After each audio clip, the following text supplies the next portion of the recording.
Hello friends, ज्योति design में आपका स्वागत है। मैं यहाँ इस कपड़े के ऊपर 4 डॉट ब्लाउज़ की कटिंग आपको बताने वाली हूँ। तो सबसे पहले मैं अस्तर के ऊपर कटिंग कर लूँगी। ये 35 साइज़ का ब्लाउज़ है। तो चलिए वीडियो स्टार्ट करते हैं। सबसे पहले मैंने अस्तर को इस तरह फोल्ड करके रख दिया है। ओपन साइड सामने की तरफ है और बंद साइड मेरी तरफ है। सबसे पहले मैं ब्लाउज़ की लेंथ ले लूँगी। यहाँ लेंथ है 14.5 इंच। सबसे पहले निशान लगा लूँगी।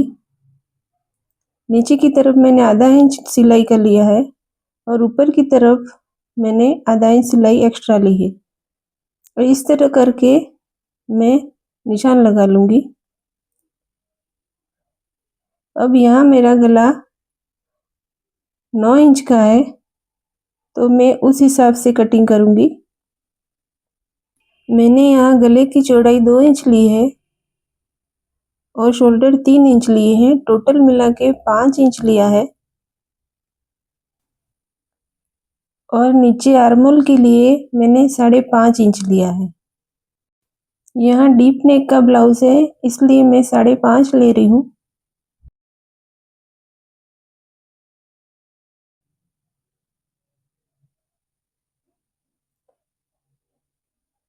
और यहाँ से 1/4 इंच जितना बाहर की तरफ ले रही हूँ।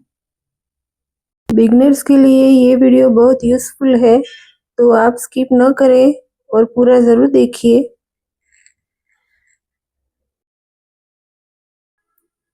जब डीप नेक बनाते हैं तो आर्मोल की ऊपर से लेके नीचे तक की जो लाइन होती है हल्की सी तिरछी लेनी चाहिए।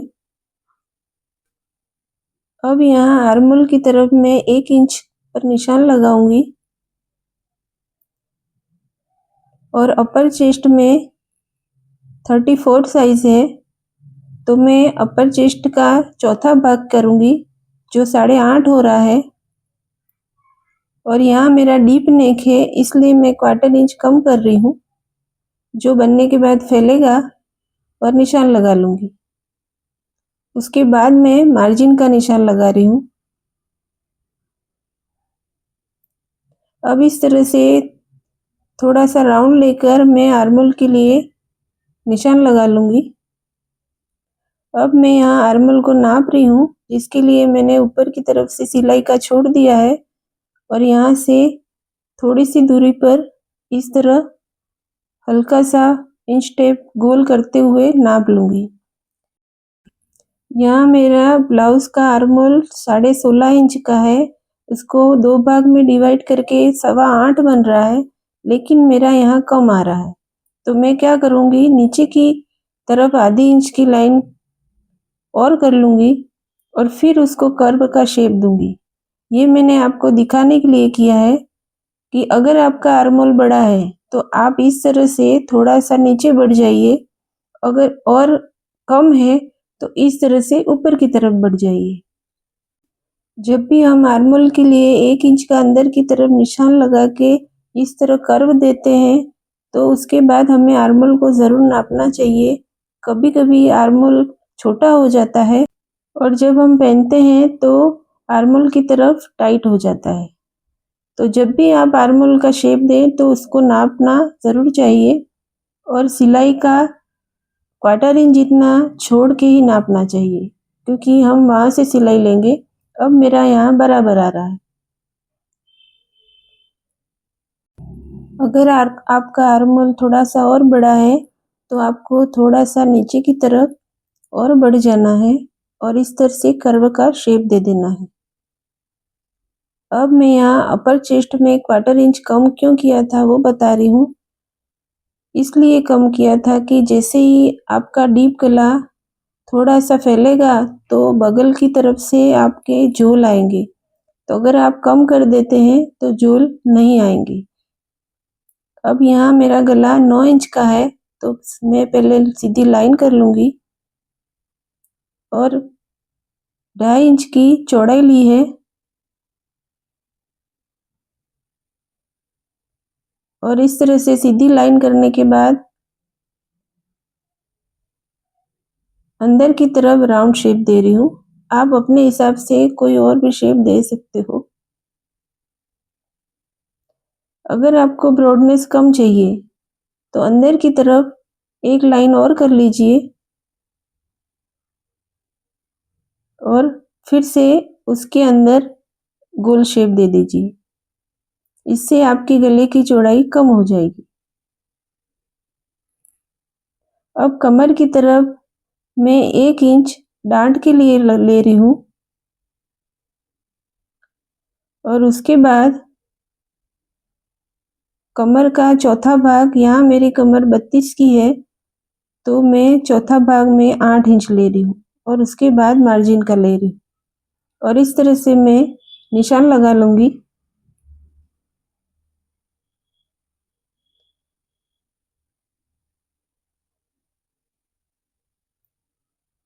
और इसको कटिंग कर लूँगी।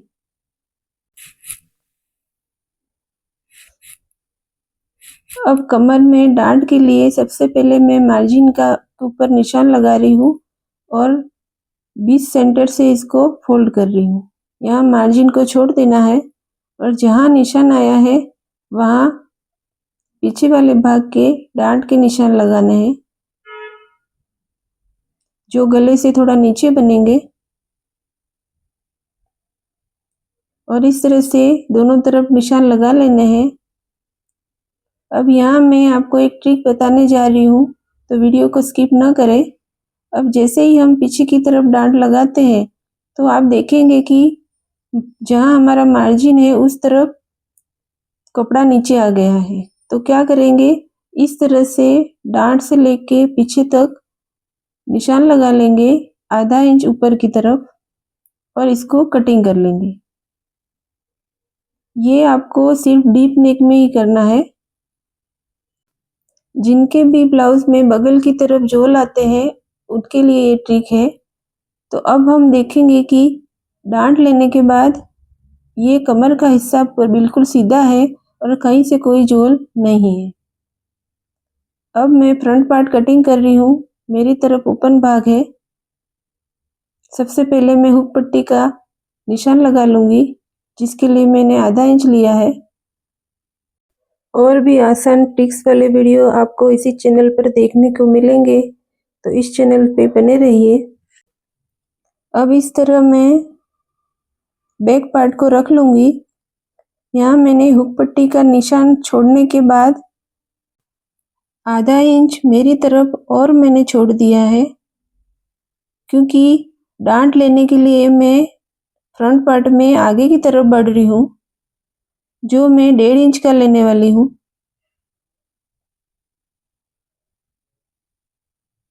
आप चाहो तो 2 इंच का भी ले सकते हो। और जहाँ मार्जिन का निशान था वही मैंने उसको निशान लगा लिया है। अब शोल्डर की तरफ सीधी लाइन करनी है।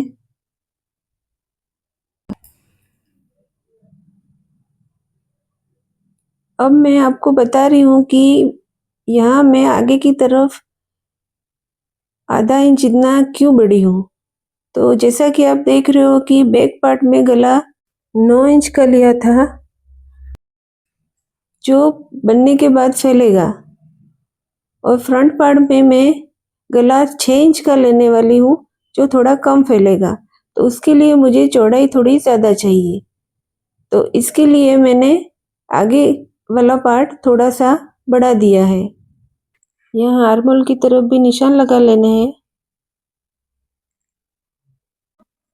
और बाकी सभी जगह भी निशान लगा लेने हैं।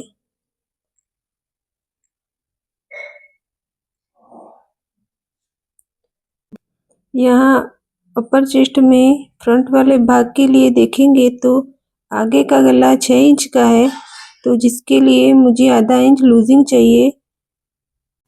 इसलिए मैंने हुक पट्टी को छोड़ के यहाँ 9 इंच लिया है। और बैक वाले पार्ट में गला बड़ा था इसलिए मैंने यहाँ से 1/4 इंच माइनस कर दिया है। यहाँ मेरा फुल बस्ट और अपर चेस्ट में 1 ही इंच का फर्क है इसलिए मैं यहाँ 1.5 इंच का डार्क ले रही हूँ। अगर आपके ज़्यादा फर्क है तो आपको आगे की तरफ बढ़ के टक्स को बढ़ाना पड़ेगा, मतलब कि 1.5 से 2 इंच का करना पड़ेगा। अब इस तरह से मैं मार्जिन की तरफ निशान लगा लूँगी और कमर की तरफ भी मैं निशान लगा लूँगी। अब बैक पार्ट को मैं हटा लूँगी।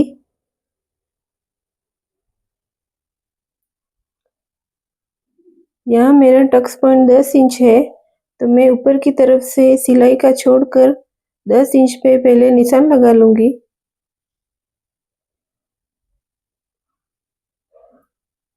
और उसके नीचे से 3 इंच की दूरी पर एक निशान और लगाऊंगी।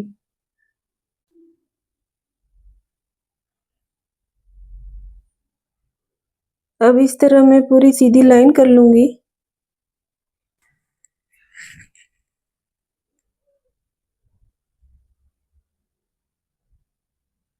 ये निशान पीछे वाले भाग का है, दोनों के बीच में इतना गैप है। अब यहाँ से हुक पट्टी को छोड़कर मैं मेन टक्स को नाप रही हूँ, जिसमें फुल बस्ट का 10वां भाग लेते हैं, उससे थोड़ा सा कम भी ले सकते हैं। तो मैं यहाँ 3.25 इंच पर ले रही हूँ और साथ में 0.25 इंच का टक्स का मिला के 4 इंच पे निशान लगाऊंगी। दोनों तरफ 0.25 इंच करके 1.5 इंच का टक्स आएगा और इस तरह मैं सीधी लाइन कर लूँगी। ये हमारा मेन टक्स है। अब पीछे की तरफ से फ्रंट वाले पार्ट में जो निशान लगाया था, वहाँ से मैं आधा इंच की दूरी पर ऊपर की तरफ से निशान लगा रही हूँ और सीधी लाइन कर रही हूँ।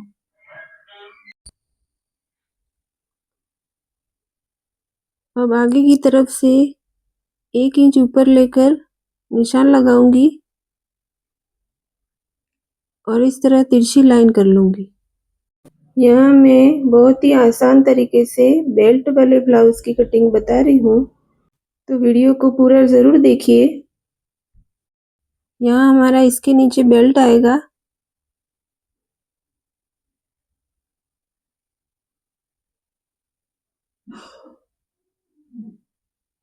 और फ्रंट वाले पार्ट में आगे की तरफ 6 इंच का गला है, तो वहाँ मैंने निशान लगा लिया है और इस तरह से लाइन कर ली है। अभी मैं ऊपर की तरफ गले की चौड़ाई नहीं ले रही हूँ, पहले मैं डार्ट के निशान लगा लूँगी। तो मेन डार्ट से दोनों तरफ के जो डार्ट है और आर्मोल की तरफ वाला चारों डार्ट के निशान लगा लूँगी। अब ये दोनों तरफ 1.5 इंच की दूरी रख रही हूँ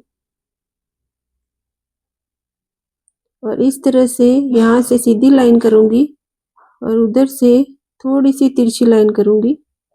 स्टिचिंग का वीडियो भी आपके लिए बहुत ही यूज़फुल होने वाला है, तो उसे भी देखना ना भूलें। यहाँ दोनों तरफ आधा आधा इंच लेना है, 1 इंच का डार्ट बनेगा और यहाँ भी आधा आधा इंच लेना है, यहाँ भी 1 इंच का डार्ट बनेगा। अब यहाँ 0.25 इंच लेना है, यहाँ 1.5 इंच का डार्ट बनेगा।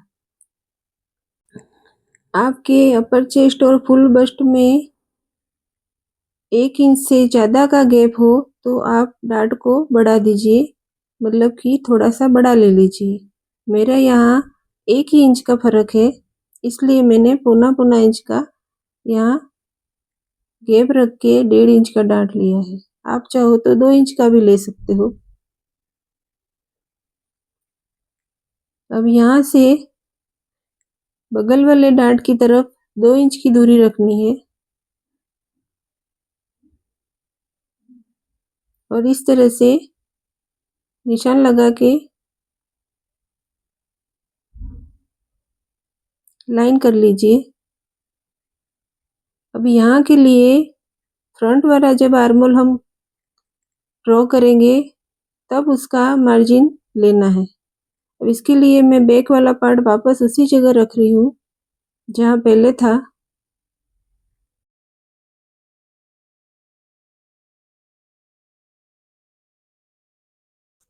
पीछे वाले में मैंने गला 2 इंच की चौड़ाई में लिया था और आगे वाले भाग में मैं 2.5 इंच की चौड़ाई में ले रही हूँ।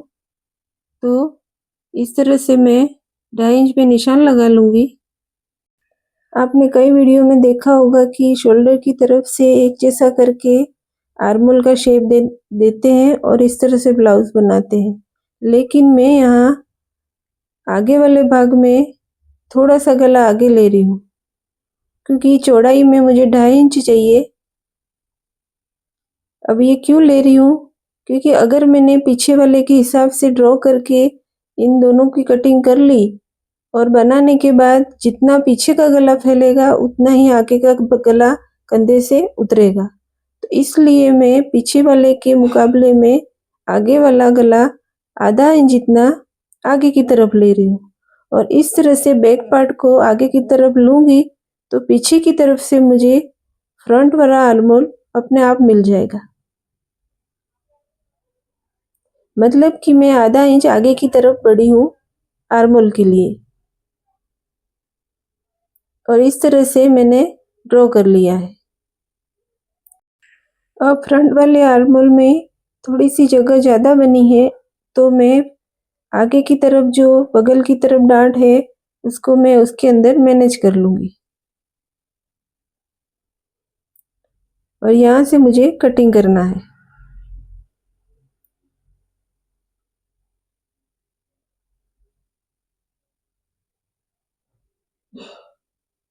और इस तरह से मैं 1/4 इंच जितना दोनों तरफ लूँगी और टक्स के लिए निशान लगा लिया है। अब आगे की तरफ जो 2.5 इंच की चौड़ाई में गला लिया था वहाँ से मैं सीधी लाइन कर रही हूँ और यहाँ राउंड शेप दे रही हूँ। अब ये करने से क्या होगा कि जैसे ही आप पूरा ब्लाउज कंप्लीट करते हो तो आपका गला अच्छे से बैठ जाएगा। अगर आपने पहले वाले निशान के हिसाब से गला कटिंग किया होता तो दोनों गले आगे से और पीछे से दोनों एक साथ आपके कंधे को गिराते और इस तरह करने से आगे का गला थोड़ा सा अंदर की तरफ हो गया तो आपके ब्लाउज की फिटिंग भी अच्छी बनेगी। और अगर आपने पीछे गले में जो 2 इंच की चौड़ाई ली थी वही चौड़ाई अगर आपने आगे भी ली होती तो आपके आगे वाले गले में बहुत ज़्यादा खिंचाव आता। अब मैं नीचे की तरफ से बेल्ट की कटिंग बता रही हूँ, जिसके लिए ऊपर से लेके यहाँ तक फ्रंट वाले पार्ट का है और नीचे की तरफ जो निशान लगाया था वो बैक वाले पार्ट का निशान है। अब यहाँ मैं टक्स लूँगी तो यहाँ से 1 इंच कम हो जाएगा, तो वो 1 इंच को आपको जोड़ना है बेल्ट के लिए और नीचे की तरफ जो निशान लगाया था वहाँ तक लेना है और एक्स्ट्रा मार्जिन लेना है। इस तरह करके आपके बेल्ट की पीछे की तरफ की लंबाई आपको नाप लेनी है।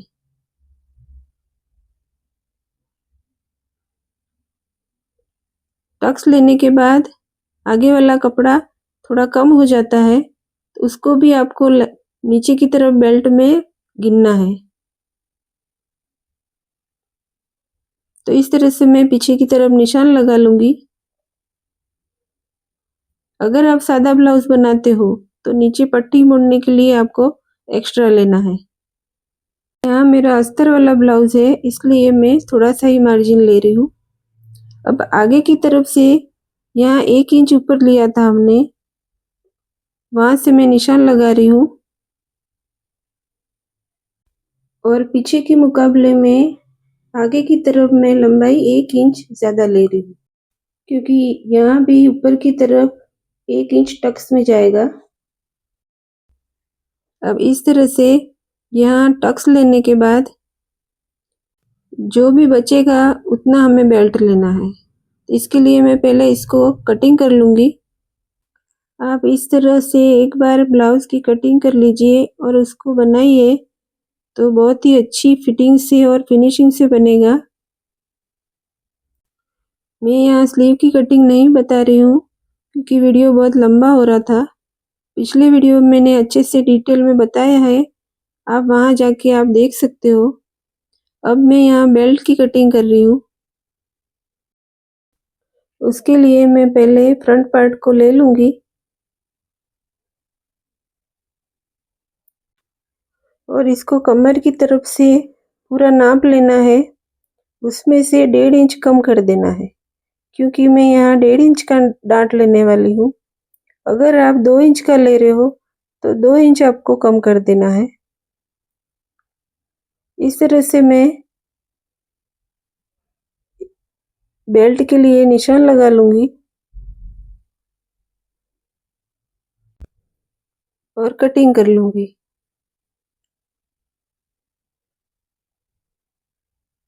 पहले मैं इस कपड़े को सीधा कर लेती हूँ और एक तरफ से लंबाई को बढ़ा दूँगी।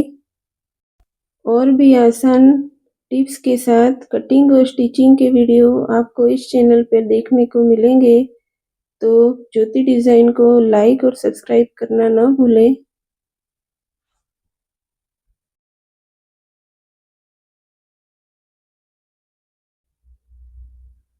और इस तरह से तिरछी लाइन करके कटिंग कर लूँगी।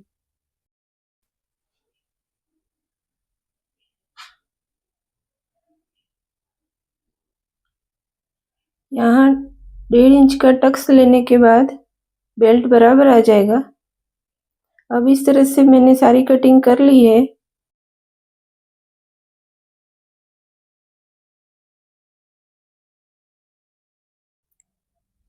अब मेन फैब्रिक के ऊपर भी कटिंग करनी है, तो मैंने इस तरह से फोल्ड करके बंद वाला भाग मेरी तरफ रखा है और सारे कटिंग पार्ट में इसके ऊपर रख लूँगी।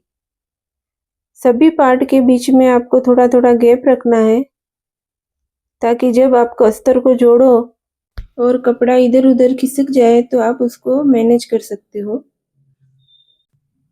और इस तरह से सारे पार्ट कटिंग कर लेने हैं।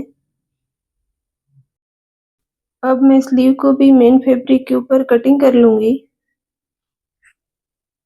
इसको मैंने इस तरह रख लिया है।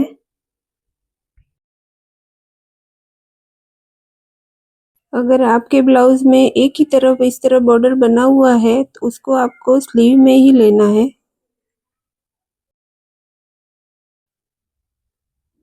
अब इस तरह से सारे पार्ट कटिंग हो गए हैं, तो चलिए मिलते हैं नेक्स्ट वीडियो में इसकी स्टिचिंग के साथ। Thank you for watching my video.